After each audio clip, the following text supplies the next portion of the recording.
Axum main article, Kingdom of Axum. The first verifiable kingdom of great power to rise in Ethiopia was that of Axum in the 1st century CE. It was one of many successor kingdoms to DMT and was able to unite the northern Ethiopian highlands beginning around the 1st century BCE. They established bases on the northern highlands of the Ethiopian plateau and from there expanded southward. The Persian religious figure Mani listed Axum with Rome, Persia, and China as one of the 4 great powers of his time. The origins of the Axumite kingdom are unclear, although experts have offered their speculations about it. Even who should be considered the earliest known king is contested, although Carlo Conti Rossini proposed that Zoskales of Axum, mentioned in the Periplus of the Erythraean Sea, should be identified with one Zahakli mentioned in the Ethiopian king lists, a view embraced by later historians of Ethiopia, such as Yuri M. Kobishchanov and Sergei Hable Selassie. G.W.B. Huntingford argued that Zoskales was only a sub-king whose authority was limited to a doulos, and that Conti Rossini's identification cannot be substantiated. Inscriptions have been found in southern Arabia celebrating victories over one GDRT, described as Nagashi of Habashat, i.e. Abyssinia, and of Axum. Other dated inscriptions are used to determine a florwit for GDRT, interpreted as representing a Ge'ez name such as Gadarat, Gedur, Gadurat, or Gedara, around the beginning of the 3rd century CE. A bronze scepter or wand has been discovered at Atzbidera with an inscription mentioning GDR of Axum. Coins showing the royal portrait began to be minted under King Endubis toward the end of the 3rd century CE. Christianity, Judaism, and Islam.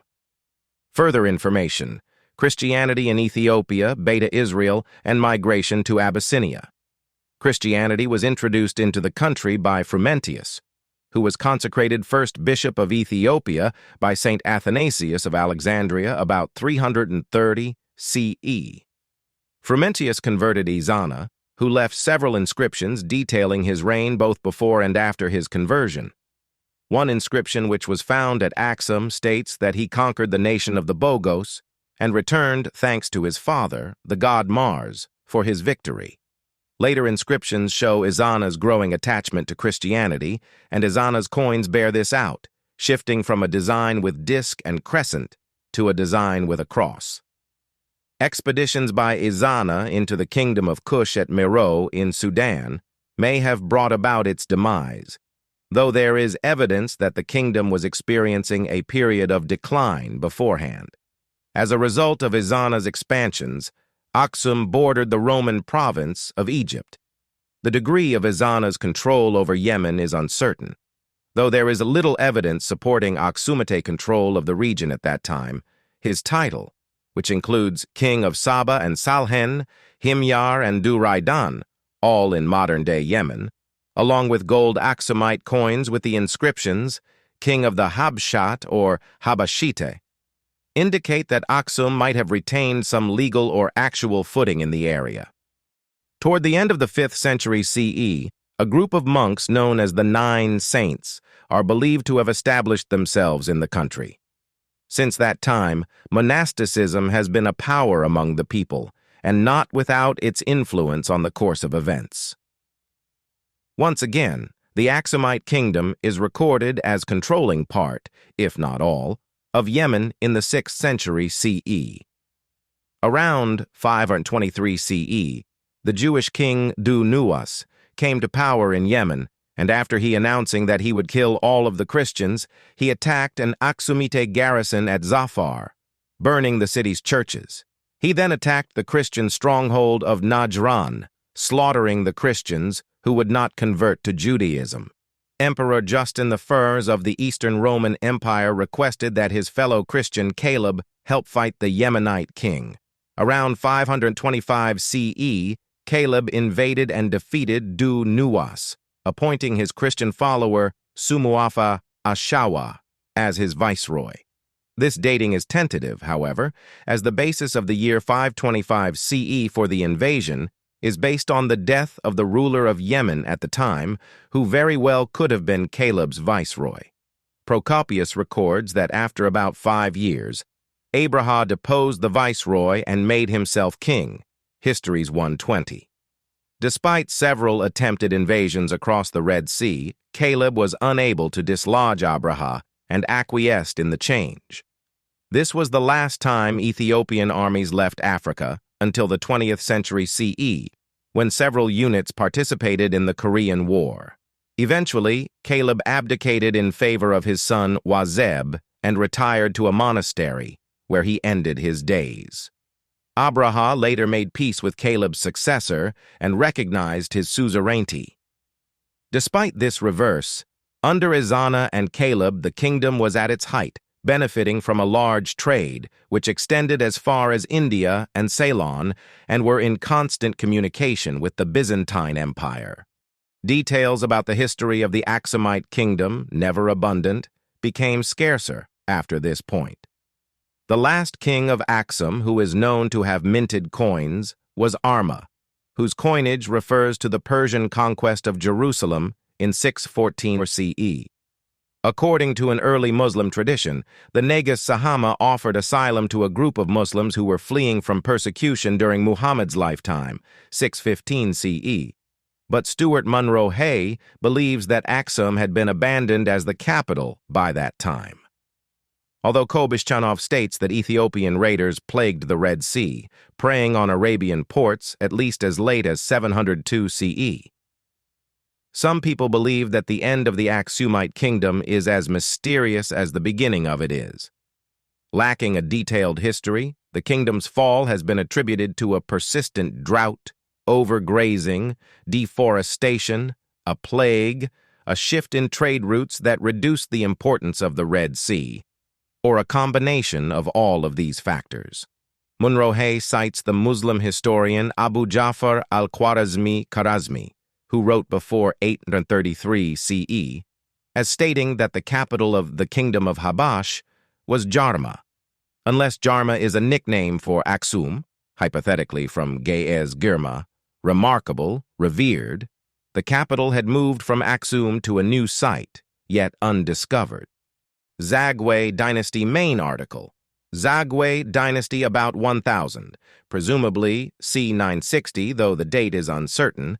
A Jewish princess, Yodit Judith, or nicknamed Gudit, conspired to murder all the members of the royal family and establish herself as monarch.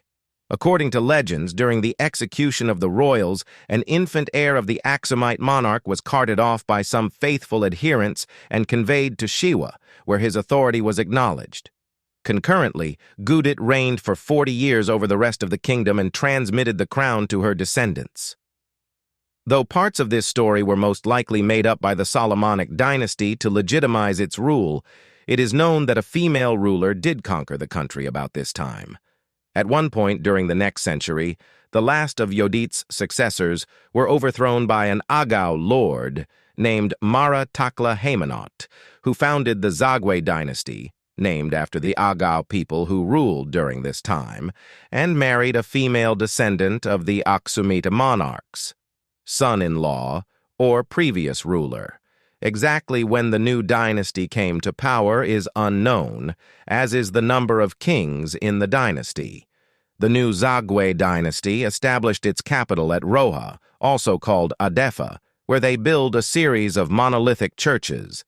These structures are traditionally ascribed to the king Gebre Meskel Lalibela, with the city being renamed Lalibela in his honor, though in truth some of them were built before and after him.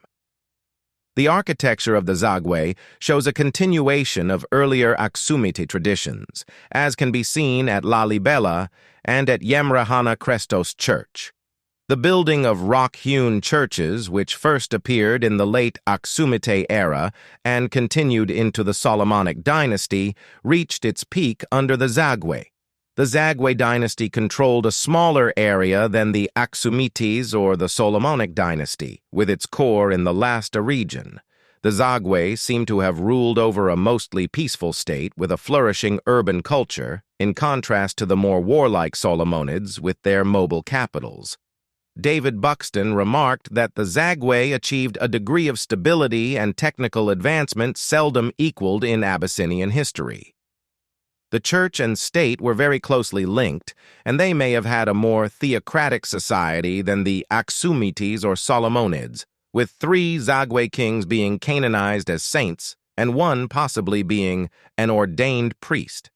Foreign affairs.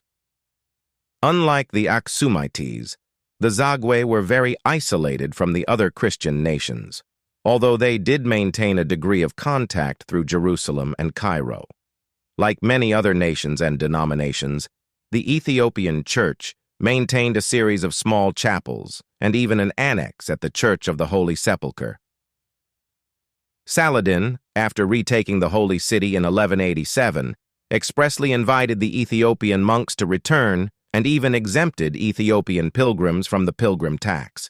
His 2 edicts provide evidence of Ethiopia's contact with these crusader states during this period. It was during this period that the Ethiopian king Gebre Meskel Lalibela ordered the construction of the legendary rock-hewn churches of Lalibela.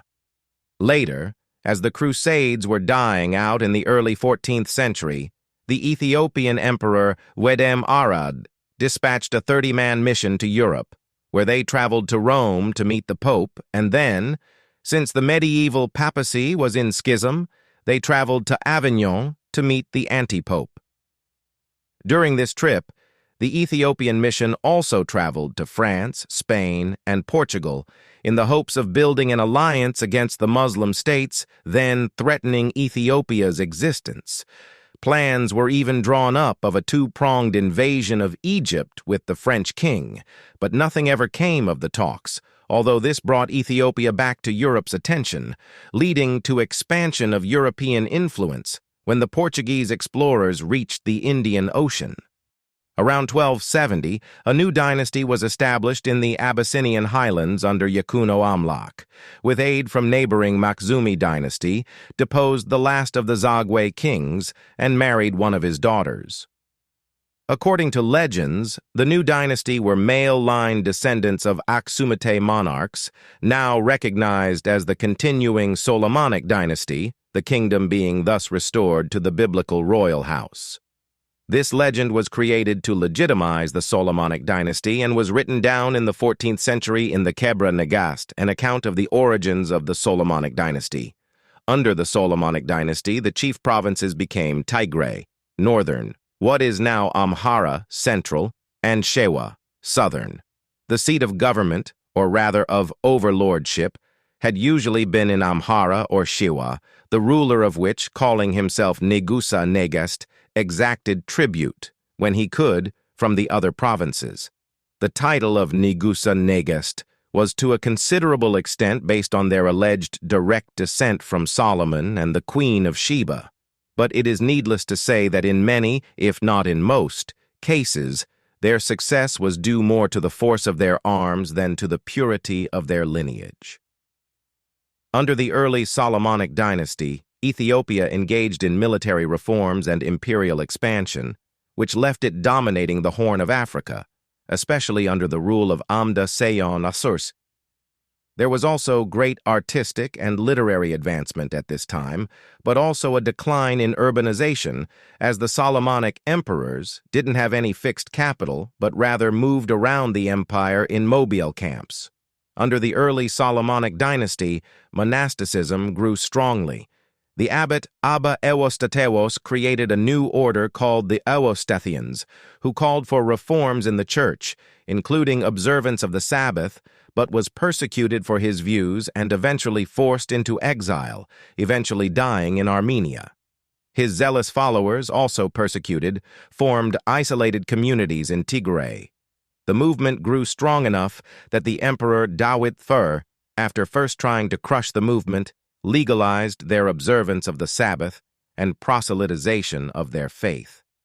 Finally, under Zara Yacob, a compromise was made between the new Egyptian bishops and the Ewostathians at the Council of Mitmak in 1450, restoring unity to the Ethiopian Church.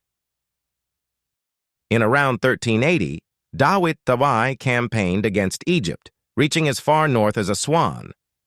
He initiated this campaign in an attempt to assist the Coptic Christians of Upper Egypt, who he thought were being oppressed under Muslim rule, and he felt he had the duty to protect them, as he saw himself as the protector of Orthodox Christianity and the Copts in Egypt. In response, the emir forced the Patriarch of Alexandria, Matthew I, to send a deputation to Dawit to persuade him to retire back to his kingdom.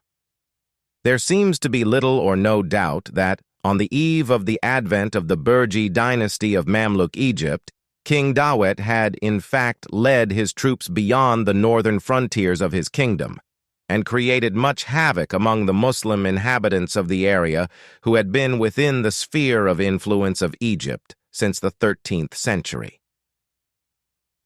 The emperor apparently had a much friendlier relationship with the sultan's successor, for according to the medieval historian al-Makrizi, Dawit sent 22 camels laden with gifts to Berkuk, the first sultan of the Burji dynasty. During his first years on the throne, Zara Yaqub launched a strong campaign against survivals of pagan worship and un-Christian practices within the church. Those who admitted to worshiping pagan gods were publicly decapitated. He also took measures to greatly centralize the administration of the country, bringing regions under much tighter imperial control. The Adal Sultanate would then conduct an invasion of the province of Dawaro. However, the emperor successfully repelled this invasion in the Battle of Gomit in 1445. Later, Zara Yaqub founded Debre Berhan after witnessing a miraculous light in the sky, which he interpreted as a divine approval for his persecution of pagans. He ordered the construction of a church on the site and established an extensive palace nearby, along with a second church dedicated to St. Kyriakos.